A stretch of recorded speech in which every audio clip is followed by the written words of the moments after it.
Our reviewing adventures continue with these new, freshly proclaimed archetypes by the Yu-Gi-Oh! Wiki.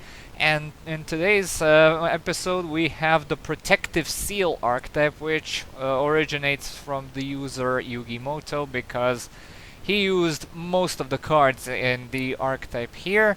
Some of them were actually used in Zexal. I mean, yeah, two of them were actually used in Zexal, so yeah. Let's take a look at them, shall we? And because of how this archetype is actually structured, we will cheat a bit and first show off their spells and traps and then take a look at their monsters. And we start off with the original poster boy of the archetype, that being the Swords of Revealing Light. This is a very, very old normal spell card, which after this card's activation allows it to remain on the field face up. And you destroy it during the end phase of your opponent's third turn when this card was activated. And when this card is activated, if your opponent controls a face down monster, flip all monsters that they control face up. And while this card is face up on the field, your opponent's monsters cannot declare an attack. Yeah, this essentially used to be your main way of protecting yourself for several turns when the meta of the game was just attack for game, attack and attack and attack when removal effects weren't very rampant. And yeah, this also happens to be one of the only spell cards in the entire game that is a normal spell card but behaves like a continuous spell card when it's face up on the field. The only other example I can think of is the Big Evolution Pill from the Evolution Pill lineup of cards. And does this card see any play nowadays, or is it actually good? Not really. Don't get me wrong, but locking your opponent out of attacking for 3 turns is quite a nice ability to have, but there are much better ways of locking your opponent out of attacking with permanent means, such as like controlling 2 Solar Flare Dragons or 2 Super Heavy Samurai Magnets, 2 Morphtronic Magnets. You get the point. Basically, in a deck that can basically spew out a lot of monsters on turn 1 or any turn in 1 turn basically, and make a permanent lock like this, we'll have no need for the Swords of Revealing Light.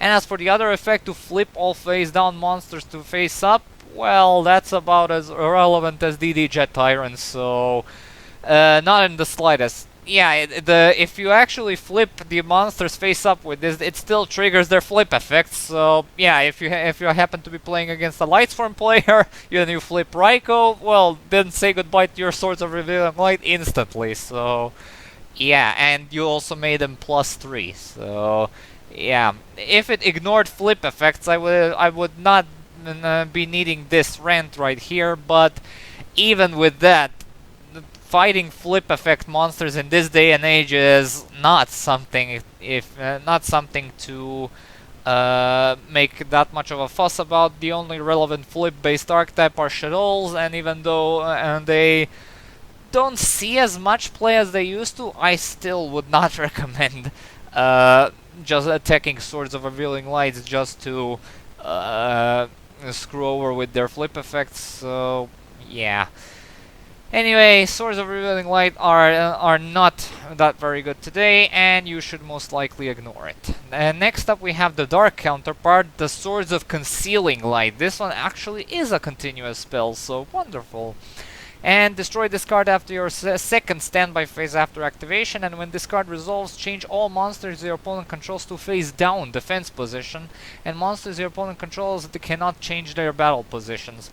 Okay, so this card actually saw some very, very brief competitive play for, I think, less than a week, and if you guess correctly, it's because Blue Eyes Chaos Max Dragon was shortly on the competitive scene for, again, like about a week, and then people realized how garbage that effect actually is, and they just stopped running this card, and they stopped running the Chaos Max, which was already a pain in the ass in the deck's already weak consistency to summon. So yeah, Swords of Concealing Light is even more irrelevant than its original counterpart, and not to mention that this thing does not even prevent the opponent from attacking.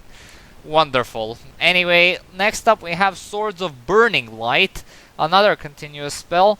And while you control no monsters, monsters your opponent controls cannot declare attacks. If you control a monster or if your opponent has 5 or more cards in their hand, destroy this card. Any potential relevance or competitive scene this card might have seen in its day was rendered completely irrelevant with the arrival of Mystic Mine. Let's move on. Next up we have their final spell card, the horrifically unappealing Array of Revealing Light, which is the field spell for some reason. And you can declare one type of monster. Any monster of the declared type cannot declare an attack during the turn it is normal summoned, flipped summoned, or special summoned. Or you cannot be an idiot and just play Mystic Mine.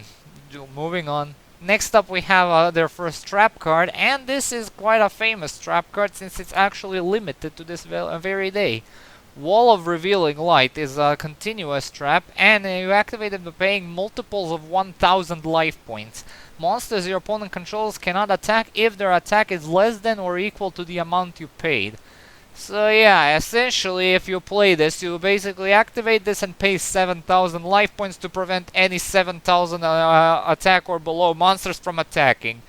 Although you're putting yourself in a very, very huge minus by doing so, since the opponent can simply get rid of it with a simple MST, you do not get the life points back, and not to mention if you're playing against a burn deck or for example Trick Stars, you've basically signed your own death certificate by activating this. So yeah, run only if you're absolutely positively sure you can prevent any form of spot removal or burn damage coming your way. Otherwise, it's a bit of a dead card. Still, being able to stop such a huge amount of monsters from attacking is very magnificent. Although this card and Mystic Mine are constantly at odds whether which card is better. Mystic Mine has the potential to blow itself up and screw you over, while this is just pure advantage for you, and by leaving you in a big life point minus and very vulnerable to burn damage. So yeah, your choice, friend. It's your choice. And now the final trap card is Spiritual Swords of Revealing Light, and this artwork is amazing, and this is the best thing I'm gonna say about this card, because the effect is kind of not good. Anyway, once per attack, when an opponent's monster declares an attack, you can pay 1000 life points, negate that attack, and during your opponent's turn you can banish this card from your graveyard. This turn your opponent's monsters cannot attack directly. Oh, okay, so why would they print this after Wall of Revealing Light was in the game for like years before this thing was even conceived? I absolutely have no idea what they were thinking when they designed this effect right next to Wall of Revealing Light being a thing. Yeah, if you run a continuous trap like this, just run Wall of Revealing Light, that's it. And now for their monster lineup, well, oh boy, there's quite a bit to take in here. There are only 2 of them, but I can assure you they're not ordinary type of monsters. First up we have Weather Report, a level 4 water aqua monster with 950 defense and 950 attack and 1500 defense, and has a flip effect to destroy all of your opponent's face-up Swords of Revealing Light cards on the field.